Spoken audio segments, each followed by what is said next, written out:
All right, this is video 3 on Cepheus engine. So I have an update I'm pushing out today. I'm going to add some more automation. We're going to go over the changes from videos 1 and 2, some things that I added, and the main purpose of this is just to go over the different records, okay, and how they interact on the combat tracker. So first thing we're going to do is we're going to look at character sheet. So I added a RADS field on here. I noticed radiation damage you would have to put on notes. Might as well do something cool like this, and we could color code it and make all these nice colors, and then when you get over 1,000 it's severe and you're basically gonna die. Okay, so there's that. The other thing I added was jack of all trades. If you have jack of all trades and it's trained, then you have it above a level 1. So right here it's just going to roll a normal untrained skill, but as soon as I start putting levels into it, it's actually going to offset my untrained penalty of -3.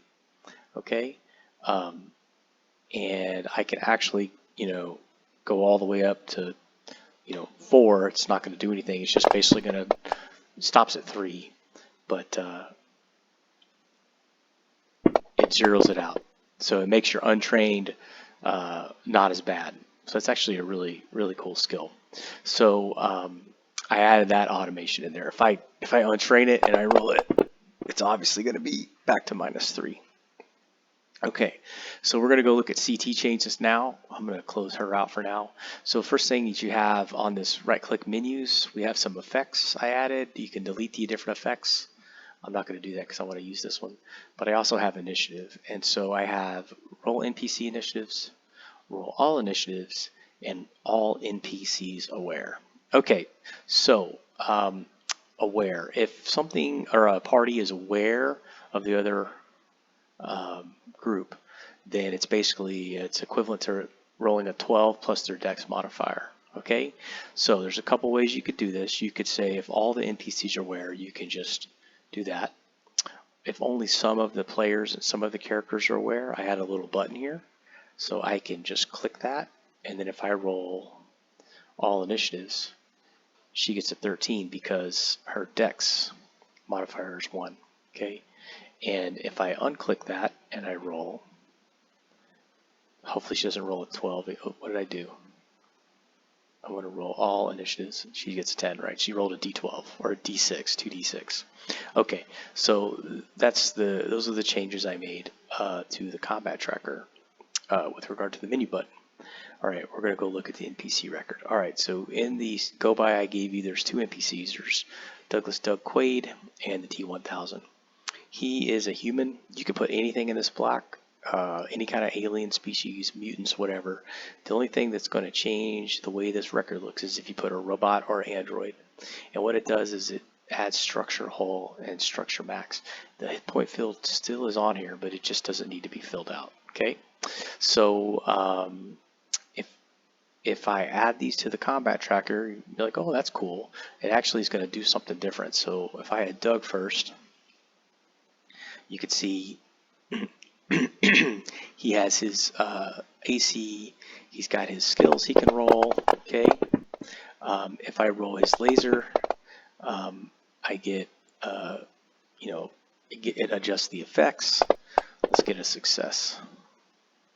Okay, so this one is a success by 1. So if I roll damage, it actually takes that into account. It resets it. So now it's 0. Okay, so that's kind of cool. It works just like a player, just like a normal NPC does. One thing it will do though is I say that, let's see what happens. If I hit him with a laser weapon, okay, this is going to kill him. If I hit him with a laser weapon, it's going to use that 8, and it should decrement it. I was messing around with this today. Okay, it did. So it subtracted 8 from it, right? And then it decremented it by 1. So what that armor means is that's normal armor, and then you get an ablative. The way normal armor looks is like if I take this T-1000 and I show you him, that just means he has no ablative armor.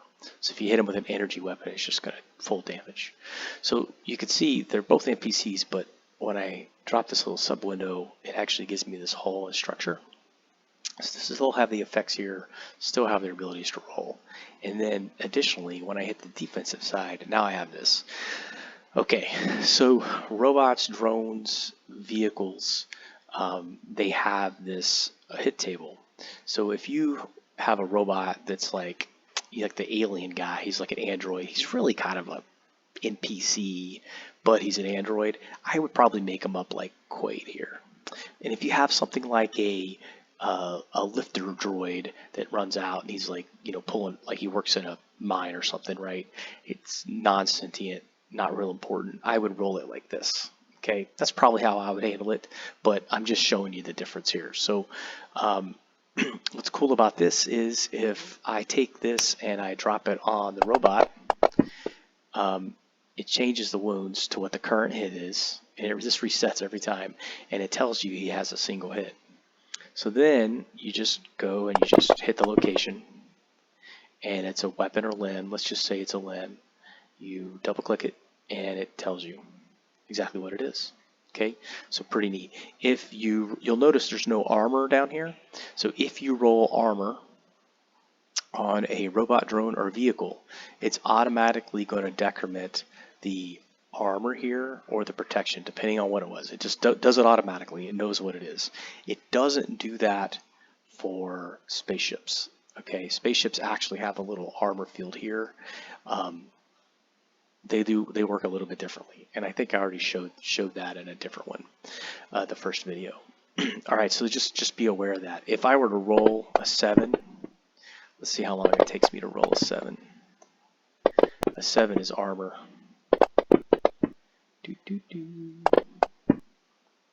Look at that 6. I guess I could do the manual one, but what's the fun of that? So you see, it just gives you the hit location. It doesn't actually do anything. You actually have to go in here and click these things.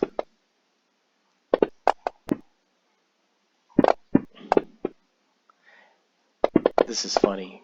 We're going to watch a video of me rolling this dice. There it goes. You can see the armor just went down to a 4, because that's what it does. And then once all your armor is depleted, it actually, the hits go to the hull. Okay, I probably should add a little message in there. Subsequents go to hull. I'll do that. Okay, so let's open a map here. You can see I've been playing around. So if I add my T1000 to there and he starts taking damage, right? He's going to, take damage, and eventually it's going to hit his structure. And once the structure gets to 0, he's destroyed. Now it's going to say destroyed on the player's side, but then if I delete him, you can see he leaves this like little mess. So I kind of went like the alien android. He's got like the the guts internal. It's kind of like a yellow creamy color, so that's kind of why I went with that. Now if I have a vehicle like my ground car in here, ground car, all right, I add him to the map. I bet you can see what he's going to add, and like look, he's got the same thing, except I changed that, and then I start knocking him down, and I kill him. He's going to leave an oil slick. So I thought that's kind of cool. And then Quaid, obviously, if I kill him, he's going to take a lot.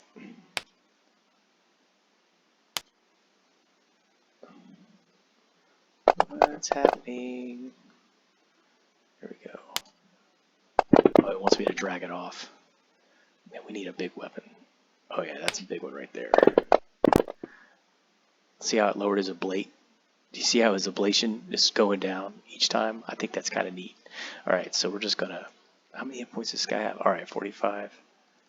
And you can see he leaves a bluff spatter. Okay, so that is NPCs on the combat tracker, and I even put a vehicle on there. I will show you vehicles real quick. So you either have a ship or you have a vehicle. This can also be automobile, and you'll see you'll get different stuff in your record. Both of them, you get this vehicle components, and if you remember from the earlier videos, the vehicle components are built in as items, and then they drag and drop, provide automation. You actually get stuff like this. This is not a correct asteroid miner. I added a bunch of stuff here just playing around. Okay, so that is vehicles. Just note that there's a little button up here that says cloned in PC ship. When you do that, it actually appears here. Okay, and again, I talked about that in an earlier video. All right, species. So species is just, it's drag and drop. You can add it to the character sheet. So if I have a character here, I can just take it and stick it there. There is no automation. There is an ability to add like an abilities here, you know, +2 to swimming or +2 to wheeled vehicles, because I don't know, right? So you can have that all in there, and it's going to be on the character sheet. So that's kind of handy to have. If we end up converting a module, then and there's some sort of automation, I'll gladly add that. So lastly, we're going to go over psionics. It's pretty easy. If you make a psionics record, you hit the button and you fill in all this. This is right out of the book. The only thing that's a little tricky is you just right click down here on actions and you click the sword, and now you can choose between a damage, a heal, and an effect. So if I choose an effect, I can hit this little button here and I type my effect. I could say IFT : damage type parentheses, I don't know, psi semicolon, and then armor 4. So what that would do is grant a person a 4 armor against psi.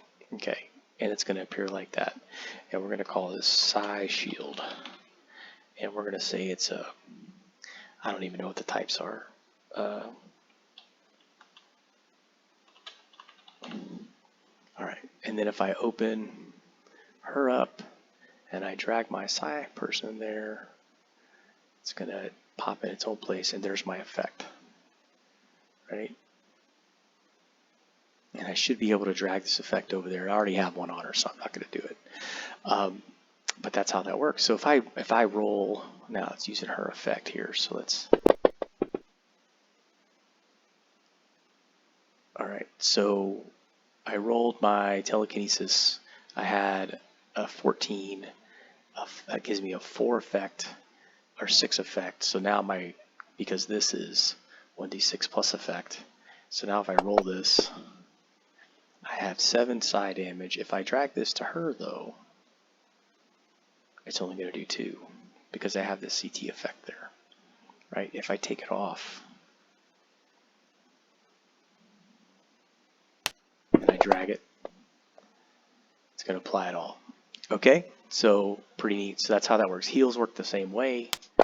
I can heal like that. And then effect, you just drag the effect back on. Okay, let's see if this works. It does.